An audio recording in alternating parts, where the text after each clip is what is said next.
জনগণের গণতান্ত্রিক অধিকার রয়েছে আন্দোলন করার, কিন্তু সে আন্দোলন যেন ধ্বংসাত্মক রূপ না নেয় সেদিকে লক্ষ্য রাখতে হবে। আজ প্রদেশ বিজেপির ভবনে সাংবাদিক সম্মেলনে ককবরক ভাষার রোমান হরফ ব্যবহারের দাবিতে তীব্রামথার আন্দোলনকে নিয়ে এমনটাই বললেন প্রাক্তন সাংসদ রেবতী ত্রিপুরা।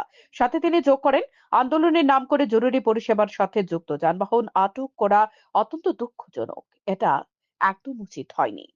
এদিন রেবতী ত্রিপুরা বলেন, শাসক দলের শরিক দল তীব্রামথা ককবরক ভাষায় রোমান হরফ ব্যবহারের দাবি দীর্ঘদিন ধরে চলছে, কিন্তু গতকাল বিধানসভায় মুখ্যমন্ত্রী অধ্যাপক ডাক্তার মানিক সাহা বলেছেন, ককবরক ভাষায় রোমান হরফ ব্যবহারের বিষয়ে আলোচনার সাপেক্ষে ব্যবস্থা গ্রহণ করবে সরকার। তারপর তীব্রামথা যুব সংগঠন কেন আন্দোলন প্রত্যাহার করছে না সেটাই প্রশ্ন উঠতে শুরু হয়েছে। তার কথায়, জনগণের গণতান্ত্রিক অধিকার রয়েছে আন্দোলন করার, কিন্তু সে আন্দোলন যেন ধ্বংসাত্মক রূপ না নেয় সেদিকে লক্ষ্য রাখতে হবে। পাশাপাশি সাধারণ মানুষ যেন ভোগান্তির শিকার না হয় সেদিকে আন্দোলনকারীদের নজর দিতে হবে। কিন্তু দেখা গিয়েছে, আন্দোলনের নাম করে জরুরি পরিষেবার সাথে যুক্ত যানবাহন আটক করা অত্যন্ত দুঃখজনক। এটা একদম উচিত হয়নি। তাই তিনি আপামর তিপ্রাসদের আন্দোলন প্রত্যাহার করার জন্য আবেদন জানিয়েছে। যে ত্রিপুরা মথা যে দল, সেটা আমাদের শরিক দল। আমাদের সরকার চলছে রাজ্যে।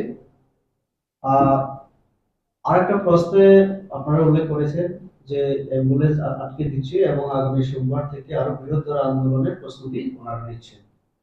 আমি মনে করি আন্দোলন গণতান্ত্রিক অধিকার আমাদের, কিন্তু এই জিনিসটা আমাদের খেয়াল রাখা দরকার যাতে সাধারণ মানুষ, অন্তত রোগী, ছাত্রছাত্রী, বয়স্ক লোক, তাদের জন্য কষ্ট না হয়। অ্যাম্বুলেন্স সাধারণত যারা রোগী তাদেরকে নিয়ে যাওয়া হয়।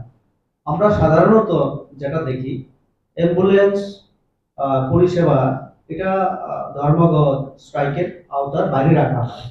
আমি জানি না, যদি এরকম হয়ে থাকে খুব দুঃখজনক।